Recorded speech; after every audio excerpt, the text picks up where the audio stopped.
Olá, eu me chamo Alan Victor, seja muito bem-vindo ao canal.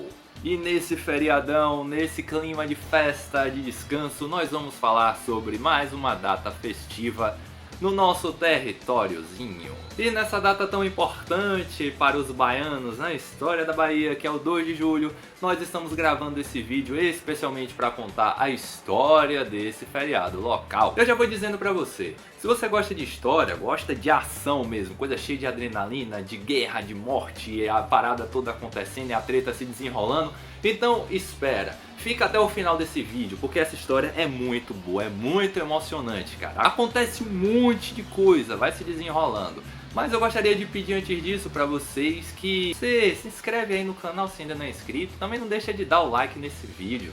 Joga o link desse vídeo no grupo de família, cara. Pra aquele seu tio que nunca ouviu falar do CUT, aquele seu primo que curte essas ondas aí, mas também não conhece o canal. Pra ajudar a atrair mais seguidores, tá ligado? Porque, né, como todo canal, a gente também precisa aí de tá sempre aumentando a nossa média e tá sempre crescendo. Então eu já vou adiantar algumas coisas pra vocês. Sente só o nível da história. Foi feito um contra-governo. Uma união de pessoas ali começaram a mandar na cocada preta. E quem ditava as regras era a galera do interior, cara.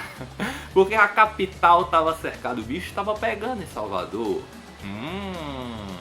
E não foi só isso, negros e brancos se juntaram para formar um exército patriota. Só que o grosso mesmo do exército patriota eram os mercenários. Então a população não sei se era tão patriota assim não, né? Se na sua cidade também é comemorado o 2 de julho, então coloca aqui embaixo nos comentários que eu quero saber como é. Mas então, agora que você já fez tudo isso, segue comigo!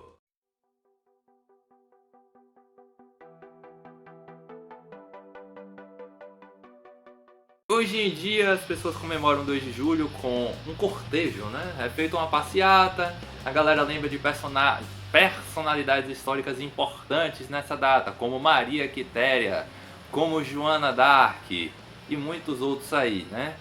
Essas foram as pessoas mais famosas desse acontecimento, mas tiveram outros também, como por exemplo o comandante Labatute e o grande vilão da história, o Madeira de Melo. Mas então vamos contar a nossa história desde o início, até chegar à participação dessas pessoas, o que foi que elas fizeram de tão notável. O que aconteceu era o seguinte, galera. O Brasil ele foi declarado independente quando Dom Pedro estava voltando, né, de Santos para São Paulo, levantou sua espadinha, nós já temos um vídeo no canal falando sobre isso.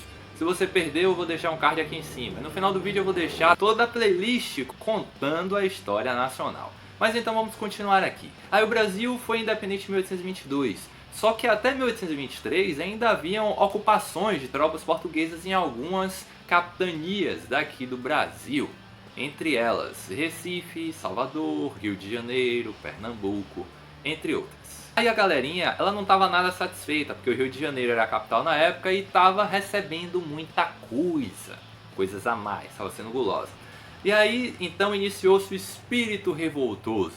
A primeira revolta aconteceu em Pernambuco. E ela teve um pezinho baiano também, porque ela contou com militares, outras pessoas importantes, né? Daquela galera ali, do exército. Aí o governador da Bahia advertiu pessoalmente os baianos que estavam querendo participar daquele movimento lá em Pernambuco. E aí o que aconteceu foi que o governo teve uma pressão muito forte sobre eles. E aí houve uma grande onda de assassinatos entre os conspiradores.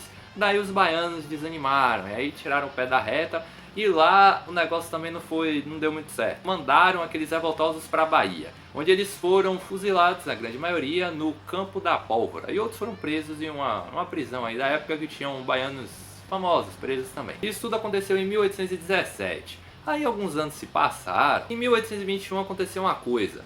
Os baianos queriam restringir uma junta provisória, que era quem ditava as ordens aqui, porque o Brasil ainda estava, de certa forma, sujeito a Portugal.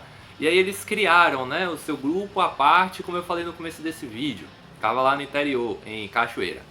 Então, iniciaram vários conflitos revoltosos nas capitanias que tinham muita ocupação portuguesa. Foi uma guerra intensa, uma batalha dura, só que os portugueses eles tiveram a melhor e uma legião lusitana venceu ali aquele combate. E aí, um ano depois, houve uma modificação nessa junta, onde veio um decreto de Portugal nomeando o novo brigadeiro comandante de armas, um português, para total ódio dos brasileiros. Foi o Madeira de Melo.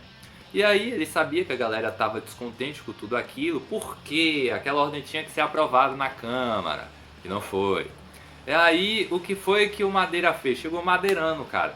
Invadiu os quartéis, o Forte de São Pedro, invadiu a Igreja da Lapa, ele chegou fazendo miséria. E aí o Madeira de Mello deixou suas tropas em prontidão e fortaleceu novamente aquela ligação que havia de Portugal com a Bahia, onde ele recebeu muitas tropas dos portugueses. E com isso muitas famílias que moravam na capital, né, da Bahia, Salvador, elas fugiram para o Recôncavo. O Recôncavo era uma região ao redor de Salvador, que contava com vilas, fazendas e muitas outras coisas. Era o interior. Em 1822 houve uma ruptura quando se criou a Câmara de Cachoeira. Agora os brasileiros ignoravam esse brigadeiro português e eles passavam a ditar suas próprias regras, suas próprias normas. E assim o interior, eu já falei do Recôncavo, né? O interior ele se concentrava, condensava suas forças para retomar a capital de volta aos brasileiros. E aí houve o contra-ataque das forças Jedi. Só que não. Um coronel conseguiu reunir as tropas e as deixou no comando do general Labatute, que eu já falei o nomezinho dele lá no começo. O Labatute foi responsável por conseguir mobilizar aquelas tropas, organizar o exército patriota brasileiro, cheio de brancos, negros, mestiços e a galera tava atrás do dinheiro, os mercenários. Assim, eles conseguiram algumas vitórias e ir avançando até aproximarem-se da capital de Salvador. Ele já chegou intimidando logo Madeira de Mello. Desceu a madeira no Madeira. E aí o que foi que aconteceu?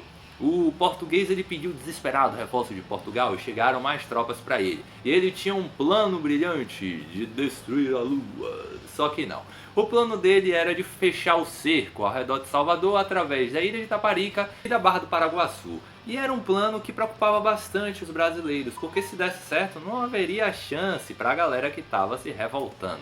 Só que aí os grupos revolucionários eles tiveram uma participação muito intensa na parada. A guerra ficou feia. Os brasileiros queriam independência e estavam lutando em peso. Os fazendeiros estavam também incentivando, mandando seus exércitos. E aí se destacou a figura de Maria Quitéria. Foi uma mulher que vestiu as fardas do exército e como uma soldada ela batalhou intensamente e ajudou na vitória brasileira sobre Portugal. Ela foi muito grande em combate e fez o seu nome. Só que aí o Labatute cagou, porque ele mandou prender vários oficiais brasileiros. Depois disso, ele foi avisado, cara, não faça isso. Ele, quem manda aqui sou eu, mandou prender. Aí, resultado, ele foi cassado do poder e preso. Daí o coronel assumiu de novo o controle das coisas, conseguiu o apoio da Marinha Brasileira. E aí o cerco se fechou em Salvador. A cidade ficou isolada, nada entrava, nada saía. A galera começou a ter muitas necessidades aqui dentro. Não tinham alimentos, não tinham provisões, não tinha nada. E diante de toda essa situação crítica, mesmo resistindo ali, o Madeira ele acabou cedendo e deixou a população cair fora. E aí muita gente vazou da capital, cerca de 10 mil pessoas. E aí, quando ele viu que não tinha mais jeito, chegou também um comandante da Inglaterra para somar as forças brasileiras. Ele se rendeu e finalmente todas as tropas portuguesas foram expulsas do Brasil graças à vitória na Bahia. Então, graças aos baianos e tudo o que aconteceu aqui, o Brasil finalmente se tornou independente. Quem disse que o Brasil ganhou sua independência sem luta? E a participação de Joana d'Arc foi o seguinte, ela tentou impedir com que o brigadeiro ele invadisse com suas tropas a Igreja da Lapa. Ela tentou lutar contra ele, contra o seu domínio, que ele tentou destruir as tropas brasileiras e por isso ela foi morta. E aí, como a Marte, ela ganhou o seu espaço na história do nosso país e da resistência dos brasileiros contra as forças de Portugal na Batalha pela Independência, que culminou no dia 2 de julho. Por que 2 de julho?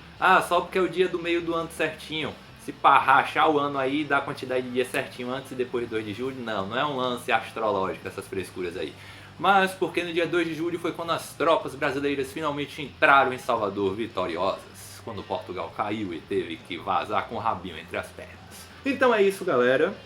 Se vocês gostaram da história, eu sei que gostaram, então não deixa novamente de divulgar esse vídeo aí em suas redes sociais. Por que isso é importante? Para que continuem sendo feitos mais vídeos como esses, para que eu me empolgue vendo o crescimento de inscritos e aí queria fazer mais vídeos como esse. Porque como diria o vendedor de buzu no ônibus, Eu podia estar roubando, eu podia matando, tá matando. Mas eu tô aqui honestamente gravando esse vídeo no feriado, podia estar descansando, cara. Mas eu tô aqui ensinando vocês, preparando essa matéria tão engraçada, tão divertida. Então é o mínimo que você pode fazer, né? E dá um like também. a gente vai ficando por aqui. Beijinho, um abraço e tchau, tchau.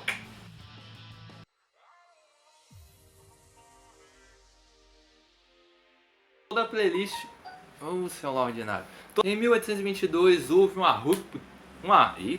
Em 1822 houve uma ruptura quando se criou a Câmara de Cachoeira.